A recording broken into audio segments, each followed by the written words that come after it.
The frightening beginning. Not a gift, but disaster. Christmas night, December 24, 2008. The biggest, most magnificent party of the year was underway at the Ortega family home in California, USA. Nearly 25 family members were together. The sound of children's laughter, the delicious aroma of traditional pozole, joy in every corner. No one could have imagined that these moments were forming the backdrop for one of the most terrifying, most diabolical schemes in human history. At 11:30 p.m., there was a knock on the door. A very polite, very formal knock. An innocent 8-year-old girl opened the door. Her eyes lit up. Standing outside was Santa Claus. Red suit, white beard, and a very large Christmas gift in his hands. But this was no miracle. It was an omen of death. Without any hesitation, the man threw the gift behind him, pulled out a semi-automatic gun, and immediately began shooting. The first bullet hit the 8-year-old girl directly. Laughter turned into horrifying screams. In the next few seconds, the Christmas home was filled with human blood, bodies, and terror. This was not a killer.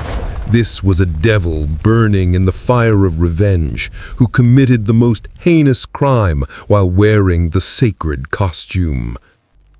Profiling: the psychology of a failed narcissist. The name of this obsessive killer was Bruce Jeffrey Pardo, an engineer, an educated man. The question is not why he killed, but why he did it, and why on Christmas night. Pardo was a narcissist whose entire life was based on a false pretense.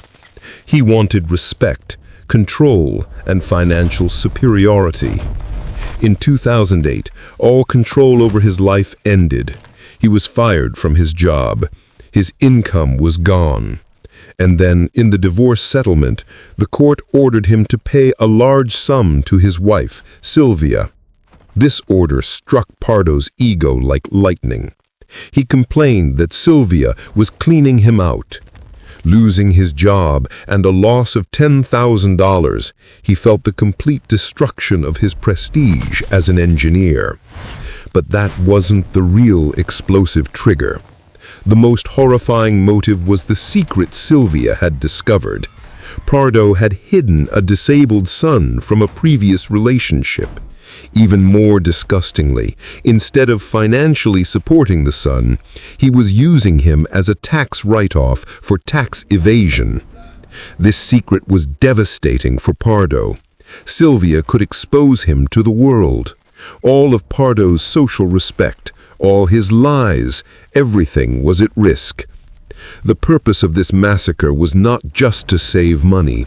The goal was to completely erase the entire source of his shame from the face of the earth forever.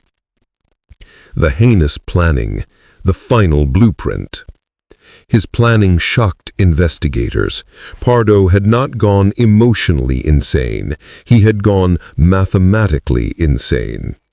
Weeks earlier, he collected weapons, bought maps, and rented multiple vehicles. He had made complete arrangements for his escape after the murder. He had strapped $17,000 in cash to his body. This was the plan of an escaping killer who wanted to avoid punishment for his crime. And the most crucial tool of destruction, a homemade flamethrower. Using his engineering skills, Pardo converted an air compressor into a powerful sprayer for racing fuel. He didn't just want to burn the bodies, he wanted to burn their home, all their memories, and turn it into a pile of ash. This was an extremely sinister desire to erase the very symbol of the house. He first had the door opened, began shooting, and when chaos erupted, he quietly opened the fuel-filled compressor and poured it into every corner of the house. He thought he would set the fire and escape. But the revenge of nature was ready.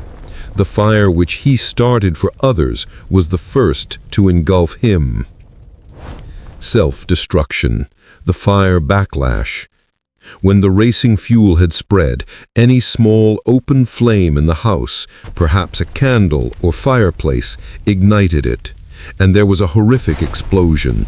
The entire house was engulfed in flames within moments.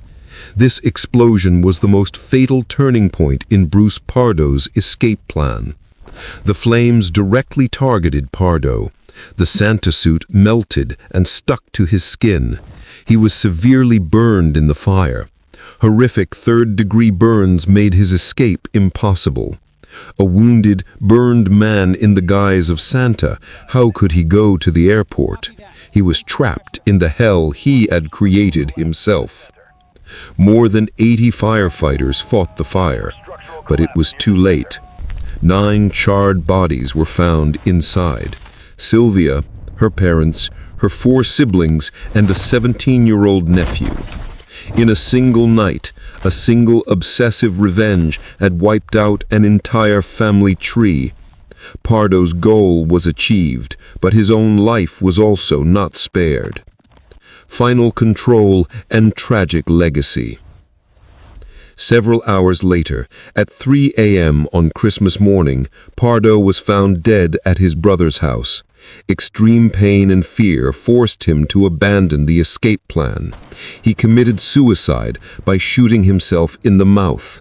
A narcissist who was afraid of losing control established the ultimate control over himself, choosing his own death. But his horror did not end here. Pardo had one last act of malice even after death. Police found a booby trap installed in his rental car. He had wired pieces of the burned Santa suit. If investigators removed the suit, it would start a fire and fire 200 rounds of ammunition. This was his final malicious declaration that he wanted to spread terror even after his death. As a result of this tragedy, more than 12 children were orphaned. The entire California community was shaken. This trauma affected generations to come. The surviving relatives of the Ortega family have shown courage. They still go to the graveyard on Christmas Day. This family is now surviving by turning their grief into strength. The California Christmas Massacre is not just a news story, it is a warning. It tells how a control-lost, narcissistic individual can weaponize the most innocent symbol of the holiday. And it reminds us even today that we should never ignore the psychological and weapons-related risks in cases of domestic violence. What is the most terrifying aspect of the Santa Claus story? Was it the planning or the fire that caused his failed escape? How shameful was this crime in your view? Be sure to give your opinion in the comments and don't forget to subscribe to the channel.